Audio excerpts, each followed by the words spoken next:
Mesdames et messieurs, bonsoir et bienvenue à l'émission économique Focus Eco, une émission consacrée non seulement à l'actualité économique africaine et internationale, mais aussi aux faits marquants et ont jalonné le monde des affaires. L'épidémie Ebola, le durcissement de la menace islamiste Boko Haram et la chute des cours du pétrole ont fortement affecté les économies africaines en 2014. L'actualité économique de ce jour est donc intitulée « Le bilan 2014 de l'économie africaine ». Retrouvons-nous juste après cette transition pour l'actualité économique.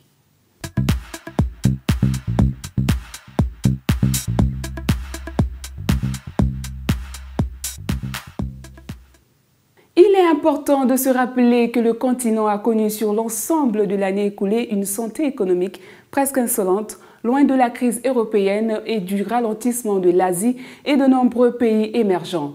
Selon le groupe Jeune Afrique, pendant que l'Occident reste emprunté dans la crise et que l'Asie confirme son ralentissement, l'Afrique a continué d'afficher en 2014 une santé économique presque insolente.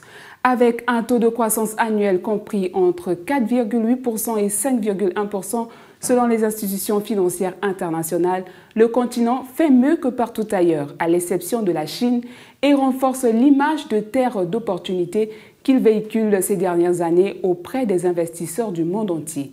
Pour afficher ces bons résultats, la croissance africaine a bénéficié des cours relativement élevés des produits de base sur une bonne partie de l'année, de l'intensification des liens commerciaux avec les économies émergentes, de l'augmentation de la demande intérieure soutenue par l'arrivée confirmée d'une consommation locale et de l'affectation des dépenses publiques vers les infrastructures indispensables au développement du continent. Dans le même temps, les pressions inflationnistes se sont relâchées dans de nombreux pays grâce à la stabilisation des prix énergétiques et alimentaires. Enfin, l'amélioration constatée de la gouvernance et de la gestion économique à travers le continent s'est traduite par la stabilisation des soldes budgétaires et des comptes courants, améliorant à la fois la situation macroéconomique et le climat des affaires. Selon les chiffres de la Banque africaine de développement, les apports financiers extérieurs, dont crédit, investissement, ont franchi en 2014 la barre des 200 milliards de dollars, soit 4 fois le montant de l'année 2000.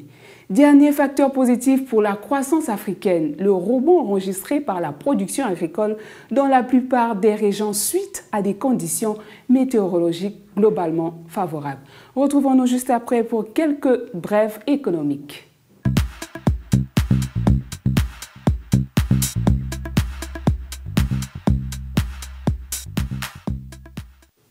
Chers téléspectateurs, pour ce numéro de votre émission, nous avons sélectionné pour vous quelques brèves économiques pour vous permettre d'en savoir plus sur l'activité économique du jour.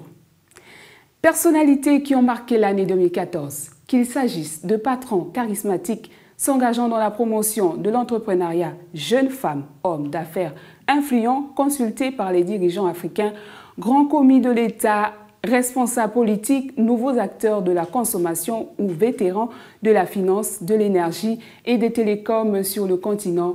Les personnalités sélectionnées ici ont marqué l'actualité économique de l'Afrique en 2014 et sont à suivre de près durant l'année à venir.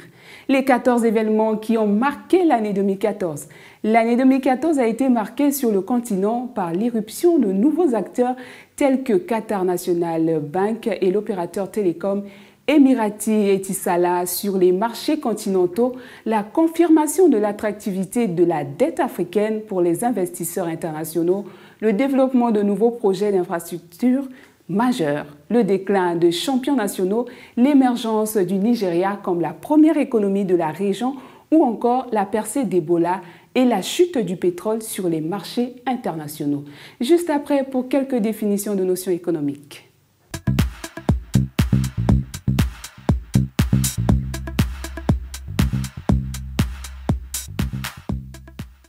Mesdames et messieurs, comme nous l'avons annoncé à chacune de nos éditions, nous nous ferons fort de vous présenter quelques notions économiques afin de vous permettre de mieux décrypter le monde des affaires et les environnements économiques dans lesquels vous évoluez. Aujourd'hui, nous allons évoquer avec vous quelques notions économiques que voici. Acteur économique, taux de croissance. Comment pouvons-nous définir un acteur économique?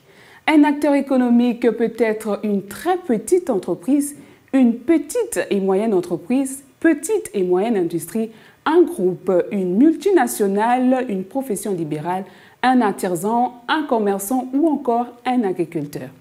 Le taux de croissance, quant à lui, peut être défini comme étant un indicateur économique utilisé pour mesurer la croissance de l'économie d'un pays d'une année sur l'autre. Comment le calcule-t-on? Le taux de croissance peut être égal, on peut en d'autres termes dire que c'est le PIB d'une année donnée à laquelle on soustrait celui de l'année précédente. Les économistes ont eu des difficultés à calculer un taux de croissance mondial en raison de la disparité des économies et de la déconnexion des cycles économiques d'un pays à l'autre. Ils ont préféré évaluer les cycles économiques mondiaux par décennie. Eh bien, mesdames et messieurs, c'est la fin de cette émission. Merci d'avoir été des nôtres. Au revoir et à très bientôt sur Canal 7 pour votre émission Focus Eco.